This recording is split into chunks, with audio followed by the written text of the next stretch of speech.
بسم اللہ الرحمن الرحیم۔ گمنام ہیرو کے معزز ناظرین السلام علیکم۔ دوستو لائک ضرور کر دیا کریں، شکریہ۔ آئیے چلتے ہیں کہانی کی طرف۔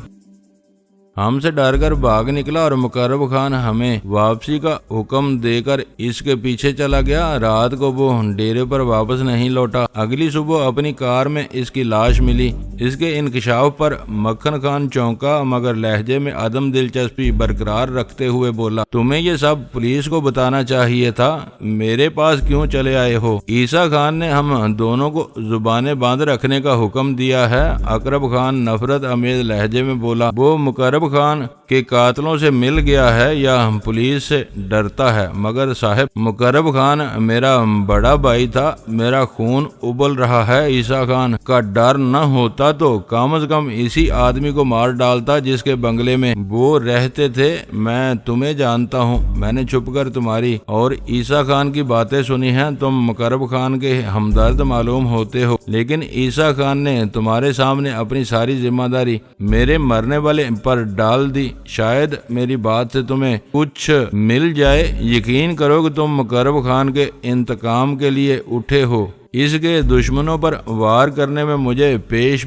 پاؤ گے، لیکن عیسیٰ خان تمہیں اس کی اجازت کب دے گا؟ مکھن خان نے لوہا گرم دیکھ کر اس کی انا پر وار کیا۔ میں اس کا زر خرید نہیں ہوں مکھن خان، وہ تل ملا کر بولا، تم بازار کے بڑے ضرور ہو مگر آدمی کی پہچان نہیں کر سکتے۔ زیادہ آؤ دلایا تو قسم رب العزت کی ابھی عیسیٰ خان کے سینے میں گولی اتار دوں گا، پھر پوچھوں گا کہ تم میری کیا مدد کر سکتے ہو؟ کوئی ہتھیار بھی ہے تمہارے پاس؟ مکھن خان نے نرم لہجے میں سوال کیا۔ اناڑی نہایت آسانی کے ساتھ کھلاڑی کے جال میں پھنستا جا رہا تھا۔ اقرب خان نے اندرونی جیب سے ریوالور نکال کر اس کی گود میں ڈال دیا۔ رکھ لو اسے، مکھن خان نے کہا، مجھے یقین آ گیا کہ تم سچے ہو۔ عیسیٰ خان بہت کمینہ اور آسان فراموش آدمی ہے، وہ میرا پروگرام جاننے کے لیے اپنے کسی آدمی کو بھی میرے پیچھے لگا سکتا تھا۔ وہ چند ثانیوں کے لیے خاموش ہوا، پھر بولا، اچھا اس آدمی کا نام بتاؤ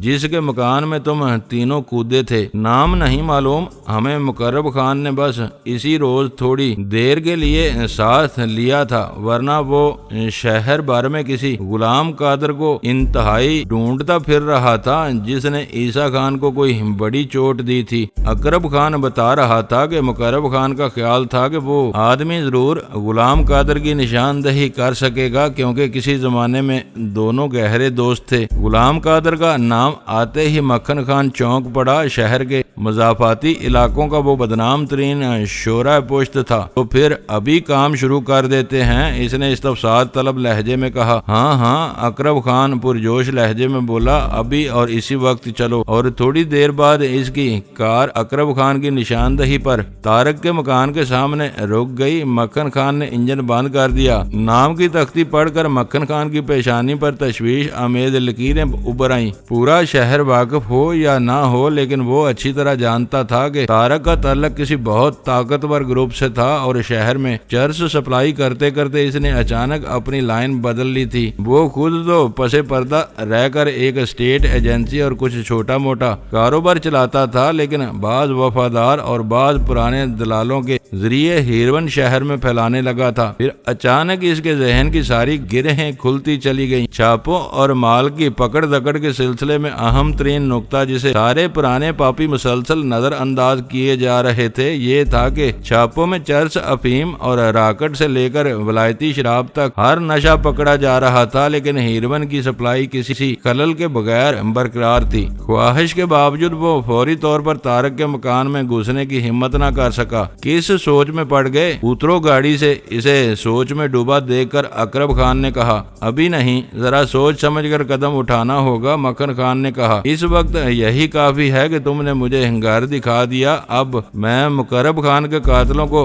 گریبان سے پکڑ سکوں گا، مگر یہ فرض تو میں خود انجام دینا چاہتا ہوں، تم بس اشارہ کر کے دیکھو۔ نوجوان اقرب خان نے احتجاج کیا۔ مکھن خان نے اگنیشن کی طرف بڑھتا ہوا ہاتھ واپس واپس کھینچ لیا اور اقرب خان کے بفورے جوش سے تمتماتے ہوئے چہرے پر نظریں جما کر بولا، تم مصر ہو تو ابھی ابتدا کیے دیتے ہیں، تم اندر چلو، میں چند منٹ بعد آتا ہوں، کوئی بھی سامنے آئے اور مزاحمت پر آمادہ ہو تو بے دریغ گولی مار دینا۔ اقرب خان کچھ سمجھے بوجھے بغیر اس مکار کی چال میں آ گیا اور سینہ پھلائے ہوئے کار سے اتر گیا۔ مکھن خان زیر لب مسکراتے ہوئے سوچ رہا تھا کہ اب وہ بیک وقت عیسیٰ خان اور طارق کو بکھلا کر رکھ دے گا، کیونکہ کسی نے بھی اقرب خان کو اس کے ساتھ آتے نہ دیکھا ہوگا۔ طارق کے مکان کے قریب سفید کار سے ایک آدمی کو اترتے دیکھ کر خطرناک صورت والے کے ہونٹوں پر شفقانہ مسکراہٹ پھیل گئی۔ کئی روز سے وہ اپنے نمبر 2 کے ساتھ 12 گھنٹے بعد ڈیوٹی بدل کر طارق کی لا علمی میں اس کی نگرانی کر رہا تھا۔ 24 گھنٹے ان دونوں میں سے ایک نہ ایک سائے کی طرح طارق کے تعاقب میں لگا رہتا تھا، لیکن ابھی تک کوئی قابل ذکر بات نوٹ نہیں کی جا سکی تھی۔ B4 کا خیال تھا کہ طارق بعض حریفوں کی نگاہ میں آ جانے کے باعث تنظیم کے لیے خطرناک ہو گیا تھا۔ اس کی جگہ کوئی عام رکن ہوتا تو کبھی کا راستے سے ہٹا دیا گیا ہوتا، کیونکہ دوسروں کی نگاہوں میں آ کر مخدوش ہو جانے والے اراکین زخمی اور بیمار گھوڑوں کی طرح گولی مار کر ختم کر دیے جاتے تھے۔ مگر طارق برسوں پرانا ایک تجربہ کار رکن تھا، اس کی ذات سے پیدا ہونے والے خطرات کی واضح نشاندہی کے بغیر B4 اس سے محروم ہونا نہیں چاہتا تھا، اسی لیے اس کی کل وقتی نگرانی کا بکھیڑا پھیلایا گیا تھا۔ اور اس وقت خطرناک صورت والا اپنی سرخ کرولا کے تاریک شیشے چڑھائے ڈرائیونگ سیٹ پر بیٹھا سوچ رہا تھا کہ B4 کے خدشات کبھی بے بنیاد نہیں ہوتے۔ تاریک ونڈ شیلڈ کے اس پار کا کار سے اترنے والا دراز قامت سایہ لمبے لمبے قدم اٹھاتا پھاٹک کی طرف بڑھ رہا تھا کہ سفید کار کی باڈی میں ہلکا سا ارتعاش پیدا ہوا اور پھاٹک کی طرف بڑھنے والے نے چونک کر اپنا سر پیچھے گھمایا۔ شاید سفید کار کا انجن سٹارٹ ہونے کی آواز نے اسے بھڑکایا تھا۔ ڈرائیونگ سیٹ پر بیٹھے ہوئے شخص کا ہاتھ اپنی سمت کھلی ہوئی کھڑکی سے باہر نکلا اور ایک ہولناک دھماکے کے ساتھ گولی دراز قامت کے سر میں پیوست ہو گئی۔ وہ جس انداز میں تیورا کر فٹ پاتھ پر ڈھیر ہوا، اسی سے خطرناک صورت والے نے اندازہ لگا لیا کہ فائر کرنے والے کا نشانہ قابل رشک تھا۔ اس نے اضطراری طور پر اپنی کار کا انجن سٹارٹ کیا اور سفید کار کے آگے بڑھ جانے کے بعد خود بھی اس کے پیچھے ہو لیا۔ وہ خود بھی کسی پیشہ ور قاتل سے کم نہیں تھا، لیکن اپنی نگاہوں کے سامنے کسی دوسرے کے ہاتھوں ایک شفاقانہ قتل پر اس کے بدن میں سنسنی سی دوڑ گئی تھی۔ کار سے اترنے والے کے ابتدائی پر اعتماد رویے کے بعد سفید کار کے اندر سے ہونے پر اس کا چونکنا اس امر کی دلیل تھا کہ مرنے والا انجانے میں شکار ہوا تھا، جسے وہ اپنا دوست سمجھ رہا تھا۔ اس نے ہی اس پر وار کر ڈالا تھا، مگر خطرناک صورت والا دیکھ رہا تھا کہ قاتل نے اس صفاقی کے مظاہرے کے لیے طارق کے مکان کا انتخاب کیوں کیا تھا۔ اگر وہ طارق کو کسی چکر میں پھنسوانا چاہتا تھا تو اس کے گھر کے قریب دن دہاڑے کسی کو گولی مارنے سے بہتر تھا کہ رات کی تاریکی اور سناٹے سے فائدہ اٹھاتے ہوئے اس کی لاش ڈال دی جاتی۔ لیکن سفید کار والے نے اس آسان اور خطرناک طریقے کے بجائے ایسی راہ منتخب کی تھی جس سے اس کی نشاندہی کے زیادہ امکانات موجود تھے۔ خطرناک صورت والے نے کافی دیر تک سوچنے کے بعد اس نتیجے پر پہنچا کہ سفید کرولا والے نے محض طارق کو دہشت زدہ کرنے کے لیے وہ طریقہ اختیار کیا تھا۔ شاید وہ اسے جتانا چاہتا تھا کہ جس آسانی سے اس نے ایک آدمی کو وہاں گولی مار دی تھی، اسی طرح کسی وقت بے خبری میں طارق کے سر کا نشانہ بھی لے سکتا تھا۔ وہ خیالات کی رو میں کھویا رہا۔ ہوش میں اس وقت آیا جب بڑی سڑک سے ذیلی گلیوں میں کئی موڑ گھومنے کے بعد اس نے خود کو پھر بڑی سڑک پر پایا۔ مین روڈ پر گھومتے ہی کار کی رفتار یک بیک تیز ہو گئی۔ خطرناک صورت والے کو اپنی کار کی رفتار بڑھا دی۔ شاید قاتل کو اپنے تعاقب کا احساس ہو گیا تھا اور اسی کی تصدیق کے لیے تیز رفتاری اختیار کی گئی۔ پہلے اس نے بے مقصد کئی گلیوں میں چکر کاٹے تھے۔ شہر کی بھری پوری سڑکوں پر سفید کار کی رفتار خوفناک حد تک تیز تھی اور قاتل بریک اور اسٹیئرنگ وہیل پر اپنے کنٹرول کا مظاہرہ کرنے پر تلا ہوا تھا۔ اس کی پوری کوشش یہی تھی کہ تعاقب کرنے والے کو کہیں ٹریفک کے ہجوم میں پھنسا ہوا چھوڑ کر خود اس مشینی سیلاب میں روپوش ہو جائے۔ لیکن کرولا والا بھی دھن کا پکا تھا۔ وہ مسلسل سفید کار کے پیچھے لگا رہا۔ ایک دو مقام مقامات پر اسے خدشہ ہوا کہ کہیں اس کا شکار اس کی نگاہوں سے اوجھل نہ ہو جائے، تو اس نے سرخ بتی جل جانے کے باوجود سگنل پر رکنے سے گریز کیا اور اگلی کار کے پیچھے ہی رہا۔ اگر سفید کار والا محض ایک مشکوک شخص ہوتا تو نظر انداز کیا جا سکتا تھا، شاید اس کے تعاقب میں اتنی سرگرمی کا مظاہرہ نہ کرتا۔ وہ طے شدہ قاتل تھا اور اپنے جرم کا ثبوت طارق کے بنگلے کے قریب چھوڑ آیا تھا۔ اس کا سراغ کھو دینے کی صورت میں باس کی کڑی باز پرس سے جان بچنی محال تھی۔ آخر اگلی کار شہر کے پسماندہ علاقوں کی طرف گھوم گئی۔ بسم اللہ چوک اور منگو پیر کے بعد پل عبور کر کے وہ پٹھان کالونی کی طرف بڑھنے لگی۔ رفتار بڑھانے کا کوئی فائدہ نہ ہونے کے باعث اس نے اعتدال کے ساتھ ڈرائیونگ شروع کر دی تھی۔ اس بار خطرناک صورت والے کا دل چاہا کہ اس پہلو میں جا کر ایک سائیڈ میں دباتے ہوئے اسے روکنے کی کوشش کرے، لیکن وہ اس کے برابر میں جانے کی ہمت نہ کر سکا۔ اسے معلوم تھا کہ وہ مسلح ہے، اپنے نشانے پر پوری طرح قادر ہے۔ اگر خود کو گرا ہوا محسوس کر کے خون ریزی پر اتر آیا تو وہ اس کی ذات میں آنے سے نہ بچ سکے گا۔ قصبہ کالونی کے بعد ویران سڑک شروع ہو گئی۔ اس وقت اس بات میں کوئی شبہ نہیں رہا تھا کہ دونوں حریف ایک دوسرے کی موجودگی سے باخبر تھے اور اچھی طرح سمجھ چکے تھے کہ ان میں سے جس کا ہاتھ بھاری پڑ گیا وہ دوسرے کے ساتھ ذرا بھی رعایت سے کام نہیں لے گا۔ خطرناک صورت والے کو احساس ہوا کہ قاتل کہیں سے مارنے کی کوشش نہ کر رہا ہو۔ وہ خود اس قدر کھل کر سامنے آ جانے کے بعد چوہے بلی کے اس کھیل میں وقت برباد کرنا بیکار سمجھ رہا تھا۔ اسے B4 کی طرف سے ہر قیمت پر طارق کی حفاظت اور اس کے ممکنہ دشمنوں کی نشاندہی کا حکم ملا تھا، اس لیے ہر قیمت کا اشارہ معنی خیز تھا اور وہ اچھی طرح جانتا تھا کہ اس ہدایت کی روشنی میں وہ اپنے طور پر کیا کچھ کر سکتا تھا۔ اس نے سیٹ کے نیچے سے اپنا بھرا ہوا پستول نکال کر اپنے ہاتھ میں رکھ لیا۔ دوسری بار وہ نیچے جھکا تو اس کے ہاتھ میں ایک مہلک ہتھیار آ گیا جو بھاگنے والے قاتل کا قصہ ہی تمام کر سکتا تھا۔ منگو پیر کے تھانے کے سامنے سے دونوں گاڑیاں آگے پیچھے گزر گئیں اور جب وہ دوسری بار ویرانے میں کچھ دور نکل آئے تو خطرناک صورت والے نے اپنی پوزیشن سے فائدہ اٹھانے کا فیصلہ کرتے ہوئے اپنی کار کی رفتار بڑھا دی۔ دونوں کاروں کا درمیانی فاصلہ تیزی سے کم ہونے لگا۔ خطرناک صورت والے نے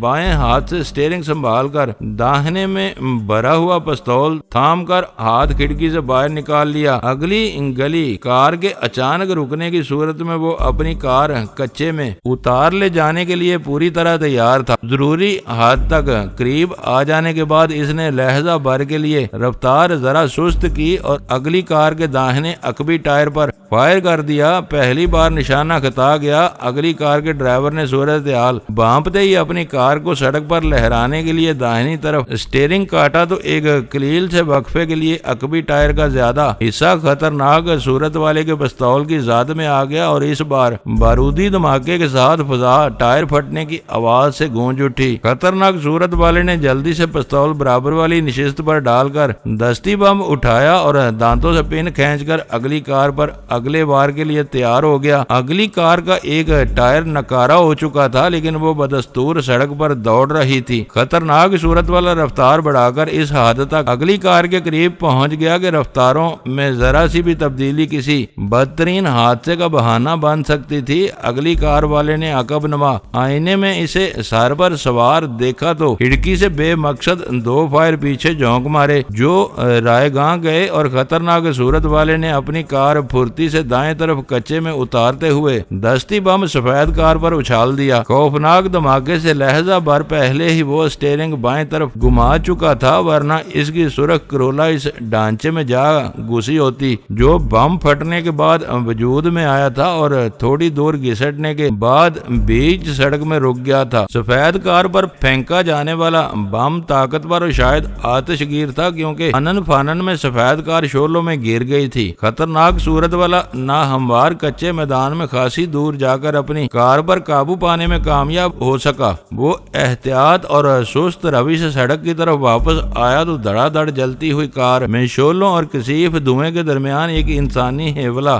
جان کنی کی جدوجہد میں مبتلا نظر آیا۔ شاید دھماکے سے زخمی ہونے کے باعث قاتل بر وقت کار سے نکلنے میں کامیاب نہیں ہو سکا تھا۔ وہ انجن بند کر کے نیچے اتر آیا۔ اس کی نگاہوں میں شفقانہ سی لا تلگی رچی ہوئی تھی اور ہونٹوں پر تضحیک امیز مسکراہٹ تھی۔ اس نے پستول والا ہاتھ بلند کیا اور پھر ایک شعلہ سفید کار میں پھنسے ہوئے بد نصیب قاتل کے سر میں پیوست ہو گیا۔ اگر قاتل نشانے کا پکا تھا تو وہ خود بھی اناڑی نہیں تھا۔ اپنے شکار کی لاش کو قیمتی چتا میں جلتا چھوڑ کر وہ تیز رفتاری کے ساتھ شہر کی طرف واپس روانہ ہو گیا۔ وہ طارق کے مکان سے خاصی دور ایک محفوظ گلی میں اپنی کار پارک کرنے کے بعد جائے واردات پر پہنچا تو وہاں پولیس کے عملے کے ساتھ تماشائیوں کا ایک جمع غفیر موجود تھا۔ طارق کے مکان کا پھاٹک کھلا ہوا تھا اور اندر موجود سرکاری گاڑیوں اور وردیوں سے ظاہر ہو رہا تھا کہ طارق کو پولیس افسران نے فوری طور پر شامل تفتیش کر لیا تھا۔ فائر کی آواز اور پھر ایک دلدوز چیخ سن کر طارق بے چین ہو گیا۔ آوازیں بہت قریب کی تھیں۔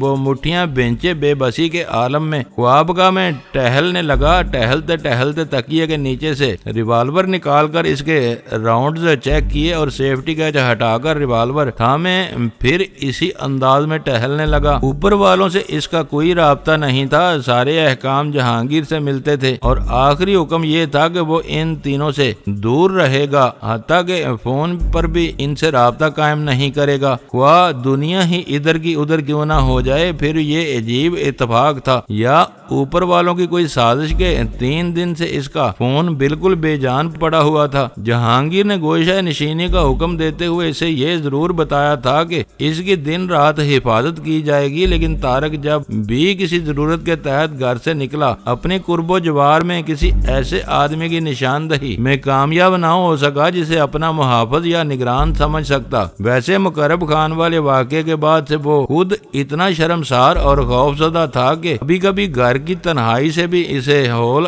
آنے لگتے تھے۔ وہ جہانگیر سے اس کے حکم کا سبب دریافت کرنے کی جرت تو نہ کر سکا، لیکن یہ اندازہ ضرور لگا لیا تھا کہ مقرب خان کے بعد بھی معاملہ صاف نہیں ہوا تھا اور باس مقرب خان کے ہمدردوں کو اس کی ذات کے سہارے دوسروں تک رسائی کا ذرا بھی موقع نہیں دینا چاہتا تھا، اور طارق خود بھی نادانستگی میں مخالفین کا اہلکار نہیں بننا چاہ رہا تھا۔ لیکن وہ فائر کس نے کیا، چیخ کس کی تھی؟ کہیں اس کے نادیدہ محافظ نے تو کسی دشمن کو موت کے گھاٹ نہیں اتار دیا تھا؟ وہ سوچتے سوچتے مضطرب ہو کر خوابگاہ سے باہر نکل آیا اور پھر ڈرائنگ روم کی کھڑکی کا پردہ ہٹاتے ہی اسے اپنے احاطے کی نیم دیوار کے قریب سارے ہی سار نظر آئے۔ اس نے فوراً ہی پردہ چھوڑ دیا، خوابگاہ میں واپس آ کر ریوالور کا سیفٹی کیچ چڑھا دیا اور اسے چھپا کر باہر نکلنے کے لیے تیار ہو گیا۔ مرنے والا اس کے پھاٹک سے چند گز دور پختہ فٹ پاتھ پر منہ کے بل پڑا ہوا تھا۔ اس کے سر سے بہنے والا خون کثیر مقدار میں دور تک پھیل گیا تھا۔ اس نے غور سے متوفی کا جائزہ لیا لیکن اسے پہچاننے میں کامیاب نہ ہو سکا۔ اس کے کپڑوں پر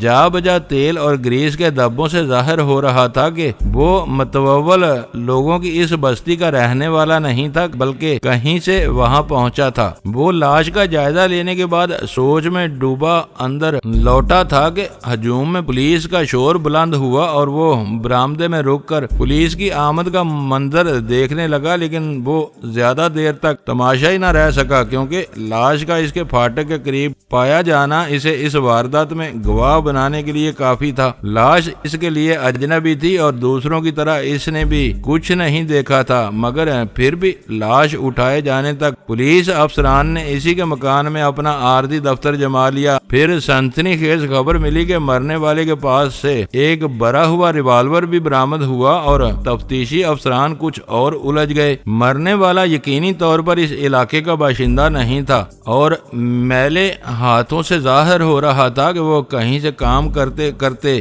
آیا تھا، لیکن وہ کس سواری سے وہاں پہنچا؟ اس کے پاس بھرا ہوا ریوالور کیوں تھا؟ وہ کس کی گولی کا نشانہ بنا؟ قاتل کیسے فرار ہوا؟ اس نے مقتول کے خاتمے کے لیے اسی جگہ کا انتخاب کیوں کیا؟ یہ سوالات ایسے تھے جن کے جوابات کی تلاش میں رضاکارانہ پیش قدمی کرنے والوں سے بار بار سوالات کیے گئے۔ نادر بھی اس باز پرس کی ذات میں آتا رہا، لیکن اس پراسرار واردات کے سلسلے میں کسی سے کوئی مدد نہ مل سکی اور لاش اٹھائے جانے کے بعد تیسرے پہر پولیس کا عملہ بھی بے نیل و مرام واپس لوٹ گیا۔ طارق کا ارادہ وہ شام کلب میں گزارنے کا تھا، لیکن قتل کی اس دلیرانہ واردات نے اسے اندر سے مزاحمل کر دیا۔ وہ سوچ رہا تھا کہ اس کے ستارے ہی گردش میں آ گئے تھے جو اس پر لاشوں کی برسات شروع ہو گئی تھی۔ مقرب خان کی لاش سے پیچھا چھڑائے پورا ہفتہ بھی نہیں گزرا تھا کہ مقدر نے دوسری لاش چوکھٹ پر لا ڈالی تھی۔ ویسے متوفی کے پاس سے بھرے ہوئے ریوالور کی برآمدگی کی اطلاع ملنے کے بعد اسے خاصی حد تک یقین ہو چلا تھا کہ مقتول کا تعلق مخالفین کے کسی کیمپ سے تھا۔ وہ اسی کے مکان میں گھسنے کی نیت سے آیا تھا کہ باز کی طرف سے معمور کیے ہوئے کسی نادیدہ محافظ کی گولی اسے چاٹ گئی۔ ذہنی طور پر وہ اس قدر پراگندہ تھا کہ رات کو خاصی کوششوں کے بعد سونے میں کامیاب ہو سکا، لیکن اسے پوری طرح ابھرنے کا موقع نہ مل سکا۔ کمرے میں کسی کی موجودگی کا احساس ہوتے ہی اسے چھیڑا گیا تھا۔ یہ اسے یاد نہ آ سکا، البتہ آنکھ کھلی تو کمرے میں 0 واٹ کے بلب کی مدھم سی روشنی میں ایک جسیم انسانی ابلا اس کی مسحری کے قریب موجود تھا۔ اچانک طارق کے دل کی دھڑکنیں تیز ہو گئیں اور خوف کے باعث جسم کے سارے مساموں سے ٹھنڈا ٹھنڈا پسینہ بہہ نکلا۔ گھبراؤ نہیں، میں تمہارا دوست ہوں، اجنبی نے بھاری برکم دھیمی آواز میں کہا۔ بستر چھوڑ کر اپنے اوسان درست کرو، تم سے کچھ اہم گفتگو کرنی ہے۔ اس کے لب و لہجے اور اعتبار میں گہرا اطمینان جھلک رہا تھا، جیسے طارق کے کمرے میں گھسنے سے پہلے اس نے پوری عمارت کا جائزہ لے کر اس کی تنہائی کا اندازہ کر لیا ہو اور اب کسی کی جانب سے دخل اندازی کا کوئی خوف نہ ہو۔ طارق نے بستر سے اٹھتے ہوئے متجسس نگاہوں سے اس کا جائزہ لیا تو یہ دیکھ کر اسے خاصا سکون حاصل ہوا کہ اجنبی کے دونوں ہاتھ اس کے پہلوؤں میں جھول رہے تھے۔ اگر وہ کسی بری نیت سے اس کی خوابگاہ میں داخل ہوا ہوتا تو اس کے کسی اضطراری رد عمل سے اپنے بچاؤ کے لیے کوئی ہتھیار ضرور سنبھالے ہوتا۔ اس نے مسحری کے سرانے جھولتا ہوا سوئچ دبا کر خوابگاہ روشن کر دی۔ دراز قامت اور صحت مند آدمی تھا، جس کی آنکھوں میں اس وقت خوابناک اداسی نے ڈیرے ڈالے ہوئے تھے۔ اس کا چہرہ حد درجے خوفناک اور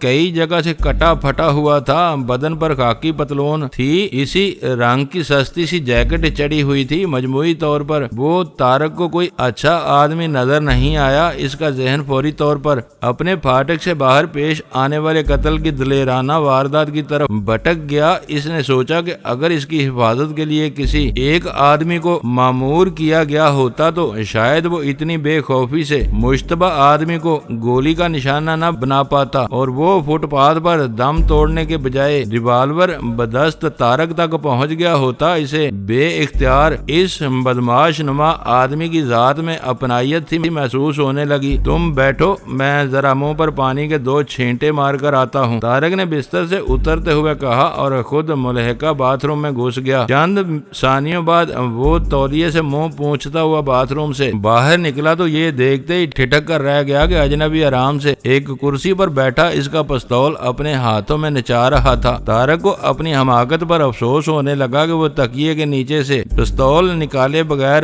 کیوں وہاں سے ہلا، لیکن اگلے ہی لمحے اجنبی نے اس کے ذہن سے تفکرات صاف کر دیے۔ یہ بری بات ہے کہ تم نے میری بات پر آنکھیں بند کر کے اعتماد کر لیا۔ میری جگہ کوئی دشمن ہوتا تو اس وقت آسانی کے ساتھ تمہیں تمہارے ہی پستول کا نشانہ بنا سکتا تھا۔ یہ کہتے ہوئے اس نے بیٹھے بیٹھے پستول طارق کی طرف بڑھا دیا۔ طارق نے دل ہی دل میں خدا کا شکر ادا کرتے ہوئے پستول اس سے لے لیا اور مسکرانے کی کوشش کرتے ہوئے بولا، دوستی اور دشمنی چہرے پر نظر آ جاتی ہے، لیکن میں یہ نہیں سمجھ سکا کہ تم کس حوالے سے میرے دوست کہے جا سکتے ہو۔ جسے تم جواب دے ہو وہی میرا بھی باس ہے۔ خطرناک صورت والے کے قد و خال میں گمبھیر سی سنجیدگی رچی ہوئی تھی، جیسے وہ برسوں سے ہنسنے کی صلاحیت سے محروم ہو۔ جہانگیر نے بھیجا ہے تمہیں؟ طارق نے متجسس لہجے میں سوال کیا۔ تم اسے کسی نام سے بھی پکارو، باس صرف باس ہوتا ہے۔ خطرناک صورت والے نے سپاٹ لہجے میں مبہم سا جواب دیا۔ فی الحال اعتماد کی فضا قائم کرنے کے لیے یہی کافی ہے کہ میں نے تمہاری غفلت کے نتیجے میں ہاتھ آیا ہوا بھرا ہوا پستول تمہیں لوٹا دیا ہے۔ بیٹھ جاؤ اور سوچ کر میرے سوالات کے جواب دو۔ طارق کرسی کھینچ کر اس کے مقابل بیٹھ گیا تو اس نے کام کی بات چھیڑ دی۔ قتل کی واردات کے بارے میں تمہارے ساتھ پولیس کا رویہ کیسا تھا؟ سرسری انداز میں پوچھ گچھ کی گئی تھی۔ بس ایک سوال ذرا ٹیڑھا تھا کہ قاتل نے مقتول کو مارنے کے لیے اسی جگہ کا انتخاب کیوں کیا، لیکن کسی کے بھی پاس اس کا جواب نہیں تھا۔ وہ کہیں بھی مارا جاتا، یہ یہ سوال ضرور پیدا ہوتا، اسی لیے میں نے اسے کوئی اہمیت نہیں دی۔ لاش تو دیکھی ہوگی تم نے، مرنے والا کون تھا؟ اجنبی کی سرد اور اداس آنکھیں مسلسل طارق کے چہرے پر مرکوز تھیں۔ میرے لیے اجنبی تھا، طارق نے اپنی کرسی میں پہلو بدلتے ہوئے جواب دیا، لیکن تمہاری نگاہوں کی داد نہ دینا زیادتی ہوگی کہ تم نے اس کے اندر داخل ہونے سے پہلے ہی اس کے عزائم بانپ کر اس کا پتہ صاف کر دیا۔ اس کے پاس سے بھرا ہوا ریوالور برآمد ہوا تھا۔ عیسیٰ خان کے آدمی تمہارے پیچھے کیوں لگے تھے؟ وہ کسی سانپ کی طرح پلکیں جھپکائے بغیر اسے دیکھے جا رہا تھا۔ شاید غلام قادر پر ہاتھ ڈالنے کے چکر میں میری طرف متوجہ ہوئے ہوں۔ تھوڑے سے تذبذب کے بعد طارق نے جواب دیا، میں بازار سے ملنے والی خبروں پر غور کرنے کے بعد اس نتیجے پر پہنچا ہوں۔ سنا ہے کہ غلام قادر عیسیٰ خان کی کچھ ٹھن گئی ہے۔ غلام قادر سے تمہارا کیا تعلق ہے؟ اجنبی نے سوال کیا۔ وہ میرا پرانا دوست ہے، طارق نے کہا، کبھی کبھار ہم کارڈز کھیلنے کے لیے جمع ہوتے رہتے ہیں۔ غلام قادر آج کل کیا کر رہا ہے؟ اجنبی نے ایک گہرا سانس لے کر سوال کیا۔ یہ نہیں معلوم، طارق نے صاف دلی سے اعتراف کر لیا۔ ایک دوسرے کے کام کاج کے بارے میں ہم زیادہ بات نہیں کرتے، ویسے ان دنوں وہ اچھا خوشحال نظر آتا ہے۔ تم جو کچھ کر رہے ہو اس کے پیش نظر یہ لا علمی عجیب سی معلوم ہوتی ہے۔ اجنبی کرسی سے اٹھ گیا۔ غلام قادر آج کل ہیروین بیچ رہا ہے؟ نہیں، تحیر اور بے یقینی کے عالم میں طارق اچھل پڑا۔ کون سا علاقہ تھا اس کے پاس؟ ضروری نہیں کہ شہر کا ہر شخص کسی نہ کسی علاقے میں محدود ہو، اجنبی نے ٹہلتے ہوئے کہا۔ میں بس اتنا جانتا ہوں کہ وہ ہماری سیلز فورس کا آدمی ہے، تم سے نہ صحیح کسی اور بڑے سے اس کا رابطہ ہوگا۔ میرا تعلق تنظیم کے انتظامی شعبے سے ہے، ہم سیلز فورس کو پس پردہ تحفظ فراہم کرنے کے ذمہ دار ہیں۔ مختلف مواقع پر بارہا تمہاری نگرانی کی گئی، محض یہ دیکھنے کے لیے کہ کوئی تمہاری راہ پر نہ لگا ہوا ہو۔ یہ بدقسمتی رہی کہ ایسے کسی بھی موقع پر تمہیں اور غلام قادر کو یکجا نہیں دیکھا گیا، ورنہ بر وقت تمہیں اس سے دور رہنے کی ہدایت مل جاتی۔ اجنبی کی گفتگو سن کر طارق کو اپنی اہمیت کا احساس ہونے لگا۔ جب سے اس نے جہانگیر، ڈینی اور نادر کے ساتھ مل کر کسی پراسرار شخص کے لیے کام شروع کیا تھا، اس کا واسطہ ابتدا میں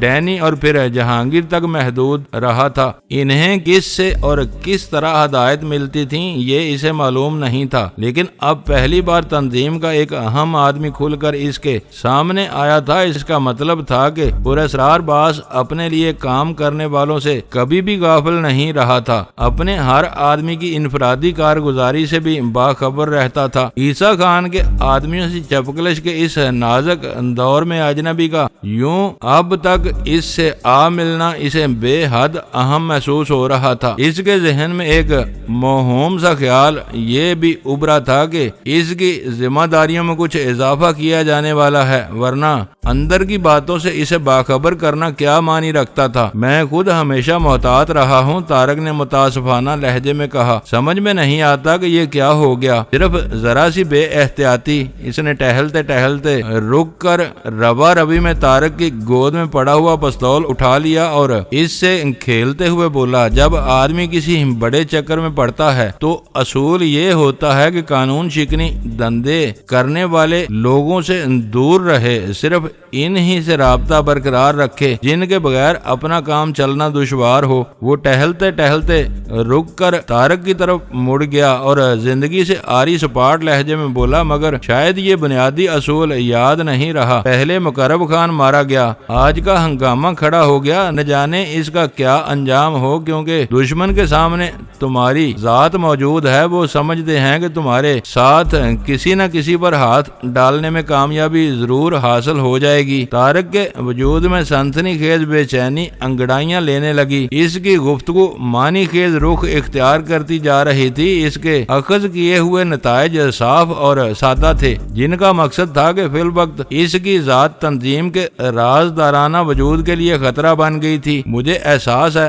وہ اپنے لبوں پر زبان پھیرنے لگا اور بولا، اس صورتحال کے ازالے کے لیے میں سب کچھ کرنے کو تیار ہوں۔ گڈ، وہ سپاٹ لہجے میں بولا، ہم سب ایک نظام کے کل پردے ہیں۔ تنظیم کا وجود ہماری ذات، وقار اور پسند ناپسند سے کہیں زیادہ اہم ہے۔ عام حالات ہوتے تو میں اپنی تجاویز سے آپ کو باخبر کرتا اور تمہیں اسی ذریعے سے ہدایت ملتی جسے تم جواب دہ ہو، لیکن موجودہ صورتحال بہت نازک ہے، لہذا میں نے اگلے احکام ملنے تک روپوشی اختیار کرنے کا حکم دیتا ہوں۔ تمہارے منظر عام سے غائب ہو جانے پر شاید تصادم تھم جائے، میں فوراً اس پر عمل کرنے کے لیے تیار ہوں۔ طارق نے اس کے خاموش ہوتے ہی کہا، دشمنوں کے اپنے وسائل ہیں، خاصے مضبوط معلوم ہوتے ہیں، شہر میں رہتے ہوئے شاید تم خود کو ان سے محفوظ نہ رکھ سکو۔ اس نے کہا، بہتر یہی ہوگا کہ تم کچھ عرصہ کے لیے یہ شہر ہی چھوڑ دو اور اندرون ملک کسی